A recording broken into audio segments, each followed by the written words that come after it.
What's going on, everyone? It's Bales, and welcome back to another AFL Fantasy Team Review post round 16. Not a bad score, 2264, round rank of 4,317, and up 66 spots from the weekend. Sort of mixed emotions. Obviously, when you see a round rank of 4,317, it's not bad, pretty decent. Top 5k for the week is always nice. The thing that's, I guess, frustrating for my own team is that, so doing the calculations for top 100, obviously 593, I'm sort of trying to get obviously top 100. We lost 30 points again on the top 100. It was a high scoring week for the top 100, which is surprising because I thought I had most of the big scorers. I lost 30 points, so now I'm 334 points behind 100th spot. 8 weeks to go.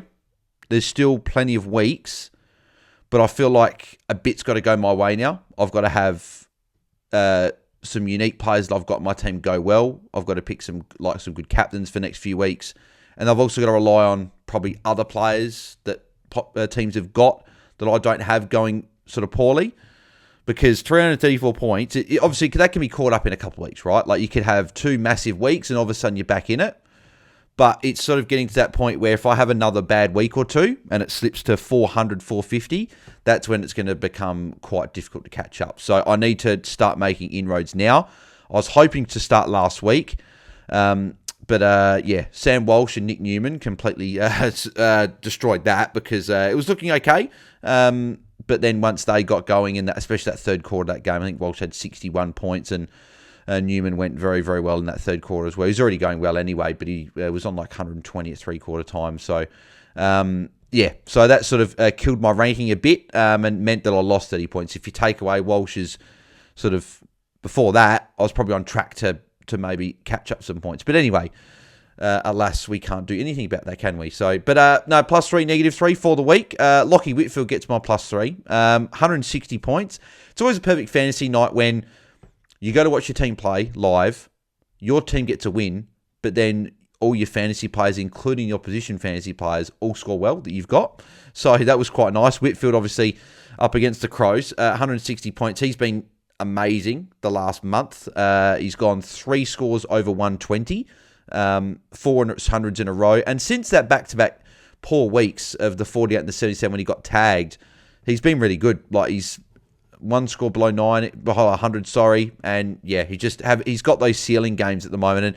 And one thing that's impressed me of the last 3-4 weeks is his tackling. He's actually tried to lay a fair few tackles, so that's really, really pleasing. That adds a little bit more to sort of his floor if he can lay 3, 4, 5 tackles a game, which he's done the last few weeks. He even got obviously 9 against Port, so yeah, very, very pleasing from Whitfield. I would have traded him if I was in a lot better position, but I'm glad I didn't, obviously, the way he's gone. So he's now up at 930k, went up 60k this week, break even 62. If you don't have him, it's going to be tricky to get him in because he's got Carlton this week. I expect Chincotta to tag him, but if you don't have him, you're probably going to need him because he's got that ceiling. And even after that Carlton game, they got Richmond, Gold Coast, Melbourne, Hawthorn, a pretty good month following that. Then finish off with Brisbane, Freo, and Bulldogs. So I don't see many tags coming either for Whitfield, which is good. That means that he can put up some good scores. So Whitfield gets the +3 for me.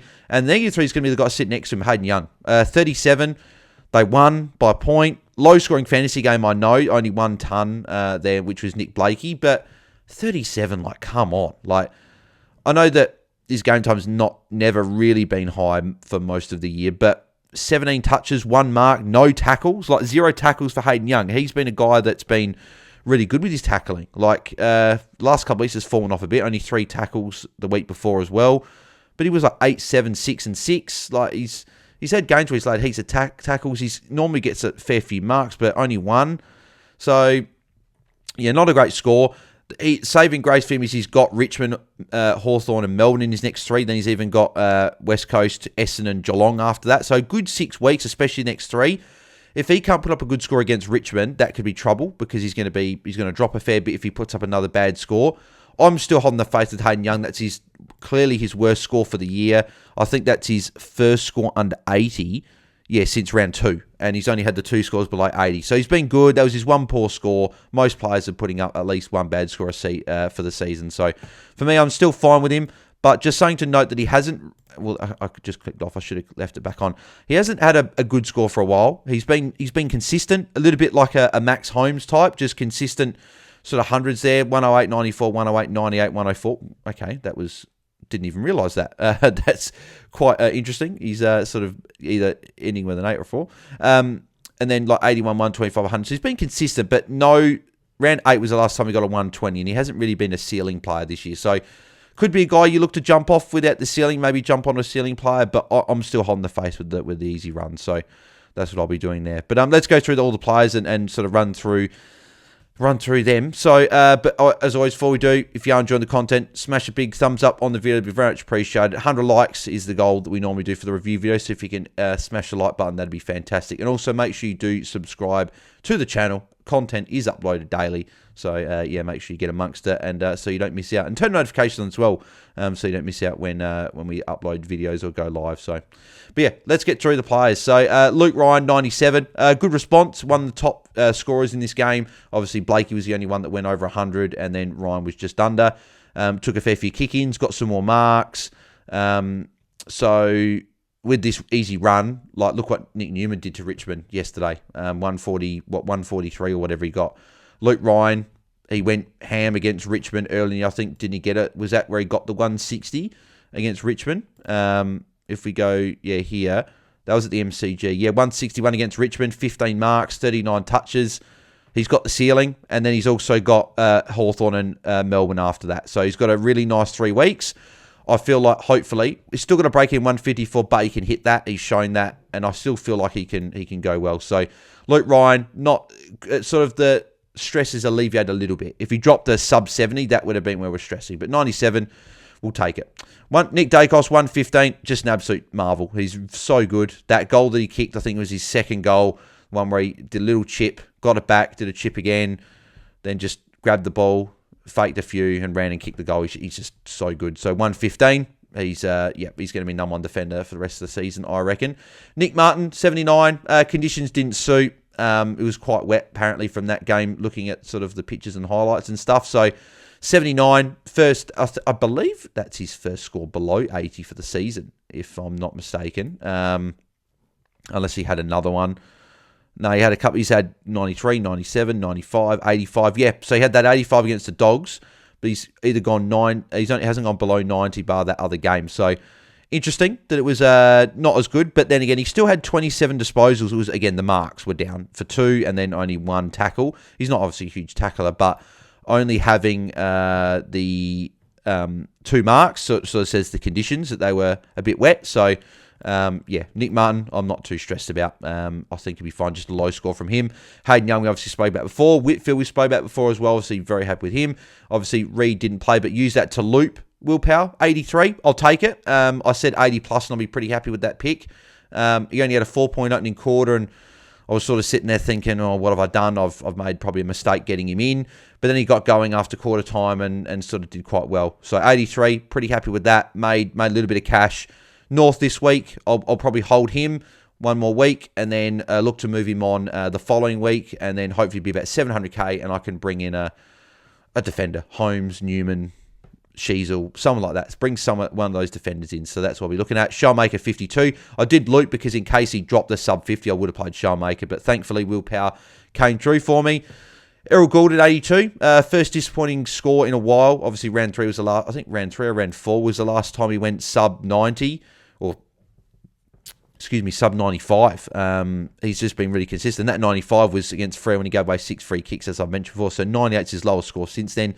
83 in round 3. So, interesting. Sydney's 2 losses. He's gone sub 95. So that's obviously something if Sydney were to lose a game or 2, maybe he's not going to go as well. But the game it felt weird. It wasn't Sydney's game. The whole, like no one scored well. Again, Tom McGrath's massive. I'm not too worried about Goulden. I think he's fine. I still think he's not going to get the tag, even against the Saints this week. I just think that's going to go to like a Warner or Heaney most weeks. Goulden plays such high time ground. He's just so hard to stop that it's more useful stopping a Warner or a Heaney, I think, instead of a Goulden. So I think he'll definitely respond this coming week. So for me, Goulden is fine there. He's still one of the top scoring players for the season. The Bont, 126. He's probably stiff that Whitfield because he got the 160, he didn't get my +3 Bont. 126, I was stressed a bit with him, thinking, do I have to trade him? Do I hold him? What do I do? But he just, maybe we want something wrong with him every week. Like, we want him to potentially have, like, I don't know, like, sort of there be rumoured to be something sort of troubling him throughout the week, because then it's sort of he comes out and plays really well. So, no, of course we want Bont healthy and everything like that and going well. But it's just quite funny that the last 3 times that's happened, he's gone 125 or more, and two of them been 150. So the Bont has been very, very good. And yeah, he's trying to get that Brownlow, I reckon.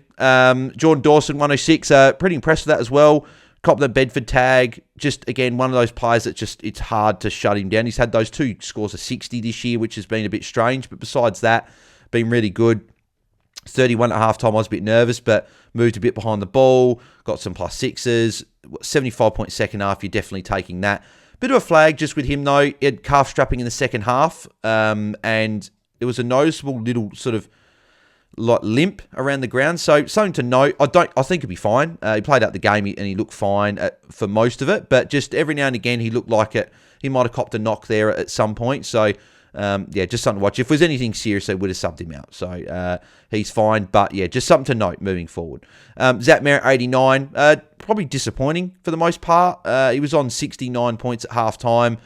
And I was sort of sitting there thinking, crap, I should have gone him vice captain instead of Goulden. But he must have got I didn't watch this game. I'm assuming he got tagged by Atkins in that one and got catch low score. If anyone did watch the game, put in the comments, did he get that tag by Atkins? Because, he definitely slowed down, only a 20-point second half.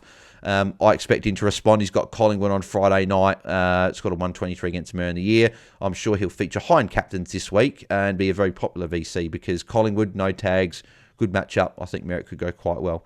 Code Sarong, 96, copped the tag in the second half, was going quite well, got the Jordan tag for a bit of the second half.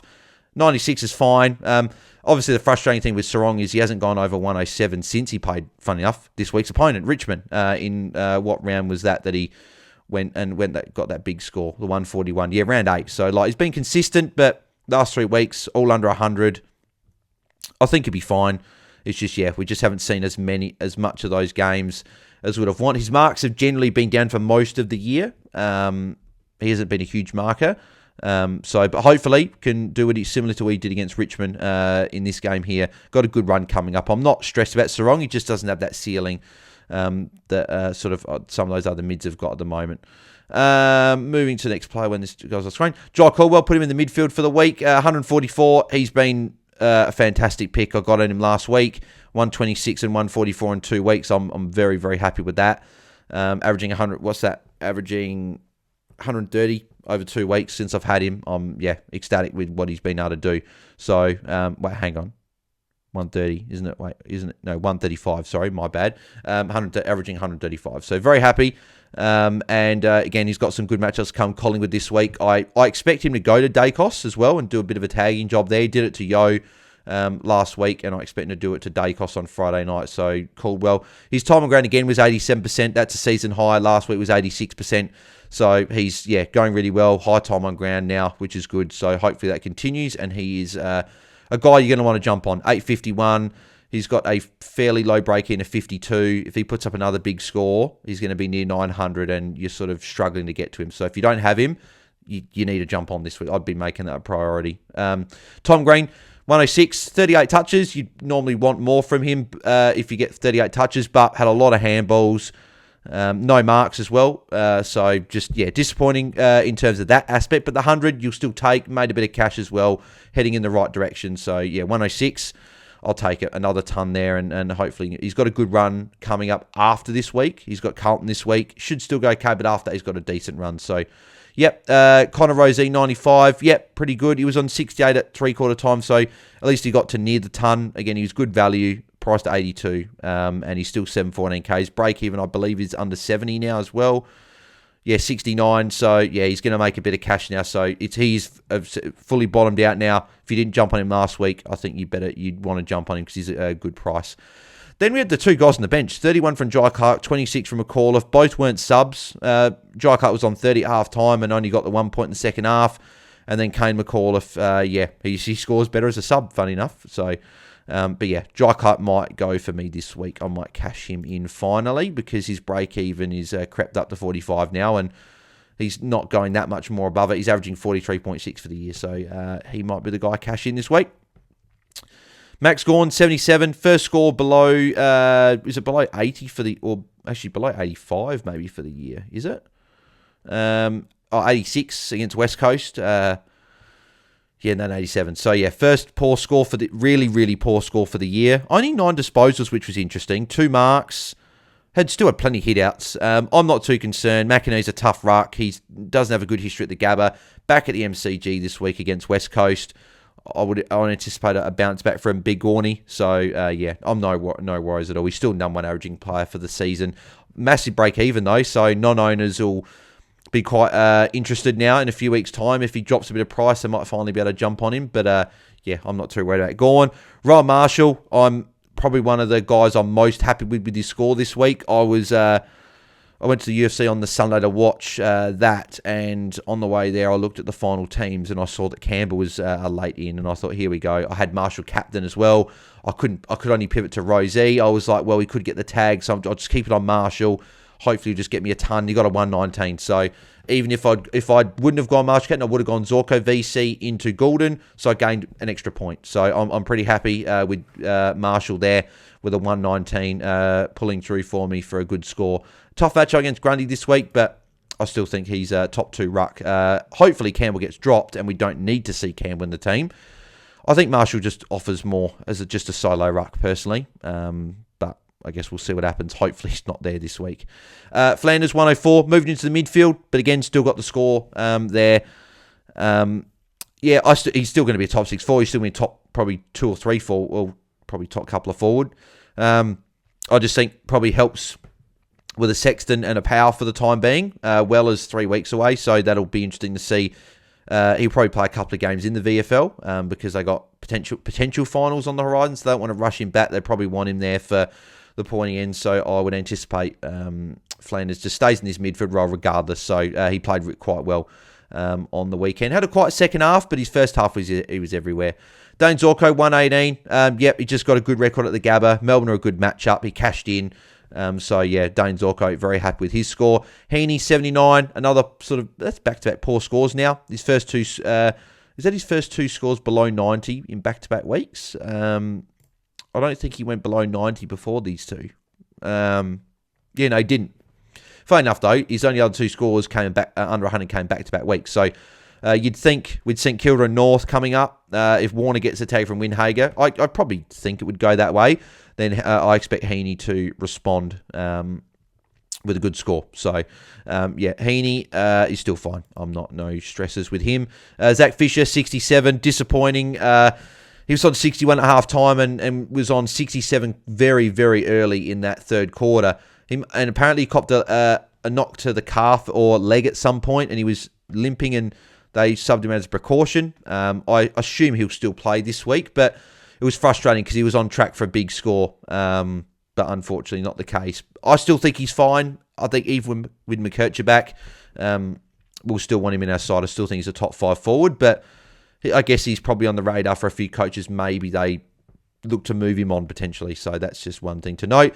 Sexton, bit similar, 79, not great. It's okay for a forward, but with Flanders moving to the midfield, you would have thought Sexton would have gone quite well, but not to be. Back-to-back poorer scores now, well as 3 weeks away. They've got North this week, so I'm still holding him. I still think he'll be fine, especially if Flanders is playing in the midfield. I still think Sexton can be a hold for probably the next month, but if Weller does come back sort of straight away, or not, when Weller's back, that's probably when the Sexton, it'll be time to move on, I think, because I can't see them playing Sexton, Powell, and Weller, because then they've also got Jeffrey, so one of Sexton or Jeffrey is going to probably get dropped. And they do quite like Jeffrey, so maybe they drop Sexton. So, but we'll see. But Sexton, for the time being, is safe. Toby Green, 87. Pretty happy with that. He's been solid. He got a 70 with 1 goal 5, or was it 1 goal 5 or 2 goals 5? Then he got an 83 last week. Then he got an 87. And yeah, he did save his score. He had like a 43-point last quarter. But at the end of the day, I'll take it. I'm not really too fussed. Yeah, 1 goal 5. That could have been 100 there. 83, 87. So the picks work well. The Richmond matchup in round 18 is quite appealing.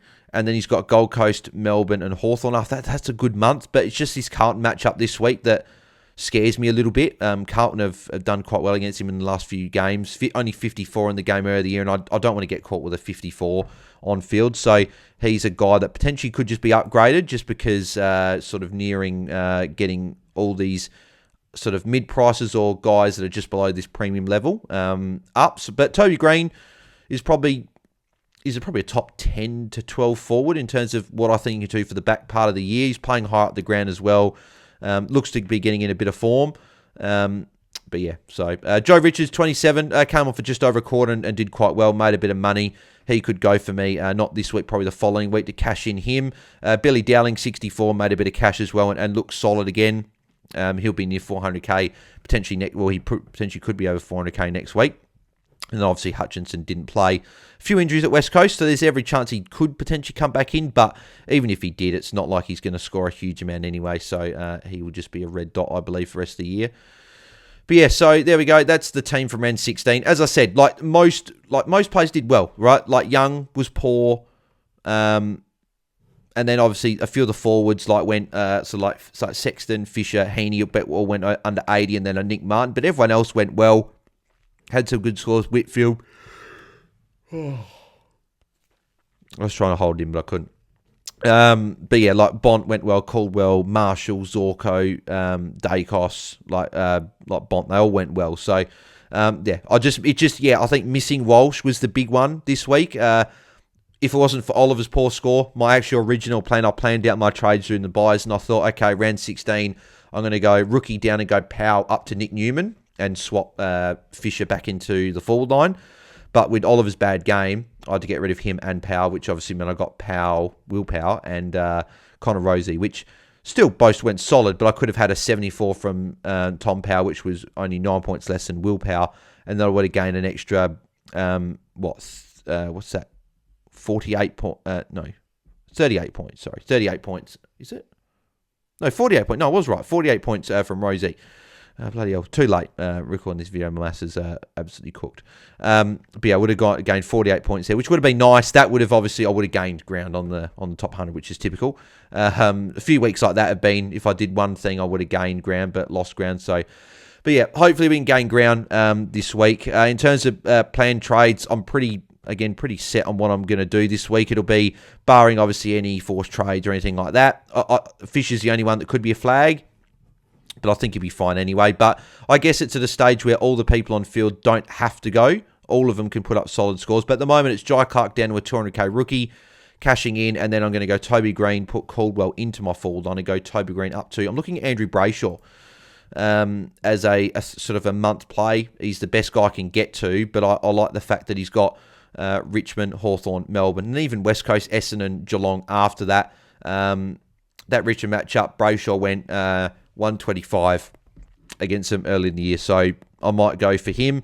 If a Fisher was out, I'd go Jai Clark down a rookie and then go potentially Fisher up just up to maybe Nick Newman. Maybe I could actually I'll probably be able to afford a Walsh then, so Walsh could be an option as well. Got the Giants this week, Walsh, so might get the tag, so I might not go there this week, but yeah, or Dunkley as well. Dunkley's a good option, 924k, so might even consider someone like him, but that's sort of what I'm planning in terms of trades. But I think it'll be the Brayshaw move this week. So, but yeah, let me know in the comments below, guys, how you guys went in round 16. Let me know your plus threes, your negative threes, your scores, your round rank, and your overall rank. Be good to see how you guys went in round 16, where you guys are currently ranked. If you got any trade questions, as always, put them in the comments below, and I will answer those when I can throughout the week. And if you'd like to ask me a question also, and help support the channel at the same time, then make sure you head over to AskMeOnQ, spelt QU.com/AFL Fantasy Fanatics. The link is also in the description. It's at the very top as well, so you can't miss it. You can send through all your questions, whether it be sort of draft-related questions, captains, vice-captains, trade-specific questions, like team-dependent ones where you can send through your whole team. There's different categories there. You can select which one you want. I'll send you a personalised audio response to your question in depth, a lot more in depth than what I could give you in the comment section or as a direct message. So yeah, if you guys would like to hit that up, then link is in the description below for that as well, if you'd like to help support the channel a little bit further, because there's a small fee for that one. But as I said, help support the channel, and you get even more in-depth answer what I can provide normally on sort of like written version. So, but yeah, make sure you smash a like on the video as always, and also subscribe to our channel as we're on our way to 3K now. So if you can subscribe to that and help us reach that, it'd be fantastic. And also make sure you're going to follow my TikTok at AEST. As I mentioned a few times, we need 1,000 followers so we can start streaming our watch-alongs and podcasts on there. So if you can follow me on there at AEST, links also in the description. Yeah, that'd be fantastic if you guys could help us get there. So thank you guys for watching. Hope you guys have a good couple of days, and we'll catch you guys tomorrow for the live Q&A at the usual time of 9 p.m. Eastern, 7 p.m. Perth time. So looking forward to answering plenty more of your questions there as well. So thanks, guys. I'll see you then. I'm out. Cheers.